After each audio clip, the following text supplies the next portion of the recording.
Cerita ini berawal dari keingintahuan sekelompok anak muda untuk menguak sejarah makhluk-makhluk yang tidak kasat mata di suatu daerah yang memiliki cerita mistis.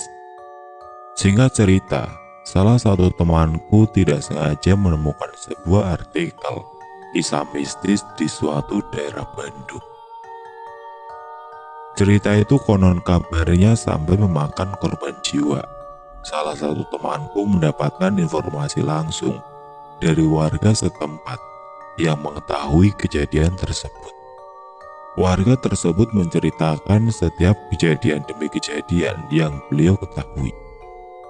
Namun kami kehilangan kontak dengan warga yang mengetahui cerita tersebut.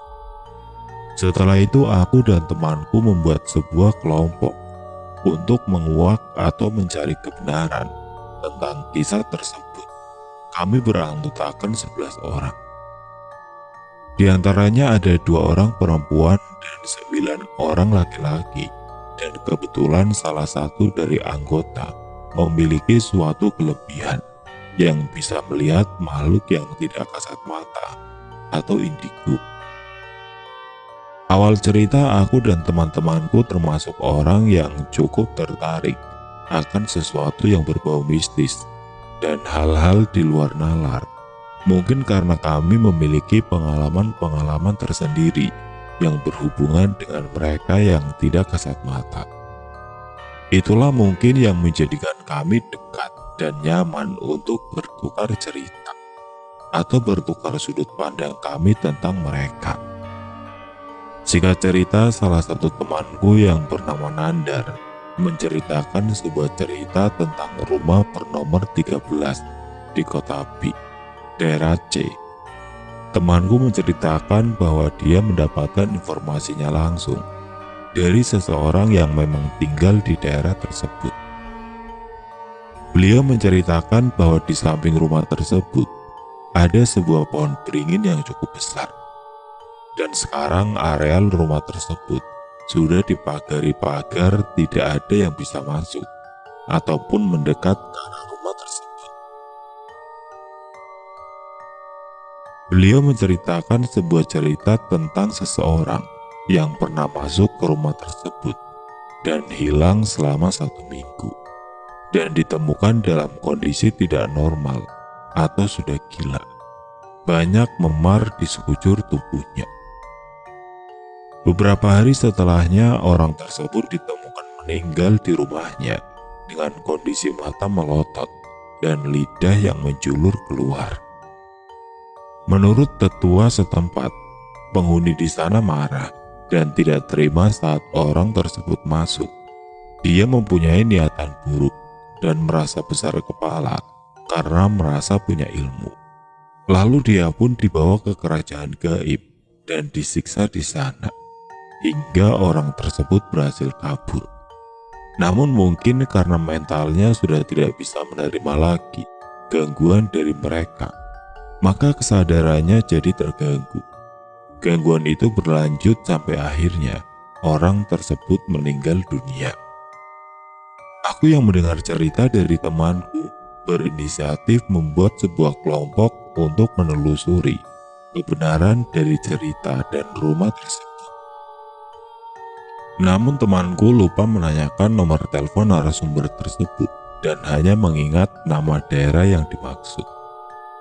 Namun karena keingintahuan kami yang kuat, maka kami pun sepakat untuk melanjutkan rencana kami untuk menelusuri rumah angker tersebut dengan bermodalkan sedikit petunjuk yang kami ketahui. Aku, Indra, berangkat bersama 10 orang temanku, sebut saja Budi, Herdi, Nandar, Heri, Andri, Raka, Bayu, Anka, Risa, Susi, seorang indigo. Singkat cerita, kami memutuskan untuk pergi ke daerah tersebut pada hari Kamis, sekitar pukul 19, bulan Februari tahun 2011. Pada saat itu kami langsung mencari lokasi ke tempat tersebut yang berada di kawasan Bandung Utara, Kota Bandung. Sebagai penelusuran pertama kami untuk menguak kisah tersebut, Di perjalanan kami terkendala karena turun hujan yang cukup deras hingga membuat kami pun berteduh agar tidak kebasahan. Tidak lama hujan pun mulai reda dan kami pun kembali melanjutkan perjalanan. Sekitar pukul 20.30 kami sampai di daerah C. Kami pun berinisiatif untuk mencoba bertanya kepada beberapa warga yang kami lewati perihal rumah angker bernomor 13 tersebut. Namun mereka memiliki jawaban yang sama. Mereka mengatakan bahwa di daerah ini tidak ada rumah yang mempunyai nomor 13, dikarenakan warga di daerah tersebut memiliki kepercayaan bahwa angka 13 itu bisa membawa sial. Karena tekad kami sudah kuat untuk tetap lanjut mencari rumah nomor 13, kami mencoba mencari narasumber lainnya. Setelah cukup lama berkeliling, kami melihat ada seorang kakek-kakek yang memakai sarung sedang berjalan. Temanku Harry mencoba mendekati dan bertanya kepada orang tua tersebut. Namun setelah berkali-kali Henry memanggil orang tua tersebut, orang tua tersebut tidak menjawab. Orang tua itu hanya berjalan tidak menggubris panggilan dari Harry. Aku yang merasa ada sesuatu yang aneh, segera melihat Susi yang dibilang bisa melihat makhluk gaib. Kulihat wajahnya seperti tahu sesuatu. Tidak lama dia melihat ke arahku. Dia memberi isyarat untuk segera melanjutkan perjalanan. Aku pun memanggil kembali Harry yang menghampiri orang tua tersebut untuk segera melanjutkan perjalanan. Dia pun segera mendekat ke arah kami, namun dia terlihat kesal sekaligus takut. Kesal karena panggilannya tidak didengar, dan takut karena melihat orang tua tersebut. Wajahnya pucat pasi, dengan ekspresi mukanya terlihat datar. Tatapannya kosong, hanya lurus ke depan dan terasa dingin saat didekatnya. Aku yang waktu itu mendengarkan mencoba melihat orang tua tersebut sudah hilang. Padahal aku hanya memalingkan pandangan sesaat saja. Kami pun bergegas untuk melanjutkan perjalanan kami. Namun ketika kami akan melanjutkan perjalanan, kami dikejutkan dengan suara seperti seorang kakek-kakek. Dia mengatakan, "Pergi dari sini." Suaranya terdengar begitu keras dan marah. Kami yang mendengar mencoba untuk mencari asal suara tersebut. Namun tidak ada siapapun saat itu. Karena memang waktu itu sudah malam. Saat itu temanku yang memiliki kelebihan. Mereka terlihat begitu ketakutan dan panik. Dia bilang untuk sebaiknya pulang saja, atau mungkin akan terjadi sesuatu. Kami pun memutuskan untuk berdiskusi untuk menentukan rencana kami selanjutnya.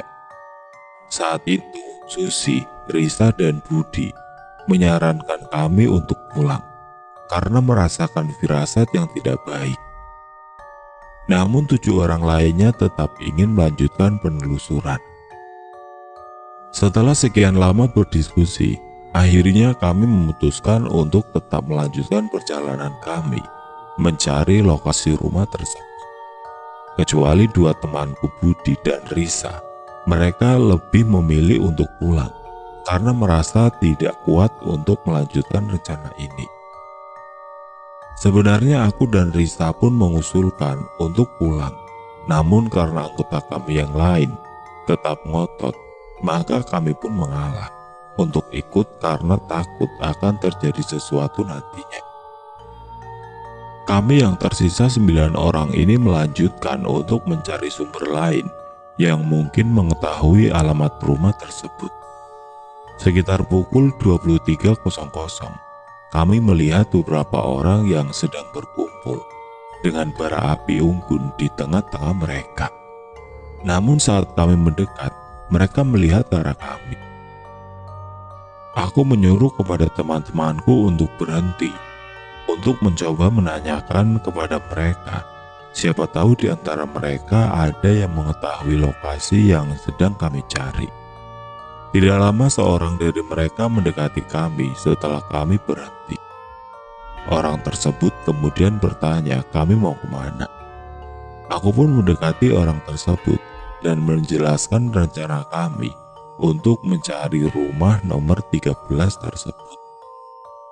Cukup lama kami berbincang. Orang tersebut malah memberi jawaban bahwa di daerah ini banyak sekali cerita mistis. Mereka menganjurkan kami untuk mencoba pergi ke sebuah makam keluarga di daerah tersebut, yang menurut warga tersebut, makam itu sangat angker, apalagi di malam Selasa atau malam Jumat seperti ini. Warga tersebut sedikit menceritakan tentang angkernya makam keluarga tersebut. Salah satu ceritanya ada seorang pedagang bakso yang lewat di dekat tersebut sekitar jam 10 malam. Tukang bakso tersebut melihat rombongan pengantar jenazah. Lalu tukang bakso tersebut bertanya pada salah satu rombongan tersebut tentang kenapa dimakamkannya malam-malam seperti ini. Tapi ketika tukang bakso itu bertanya, tidak ada satu orang pun yang menjawab. Mereka hanya berjalan lurus tanpa bicara sedikit pun.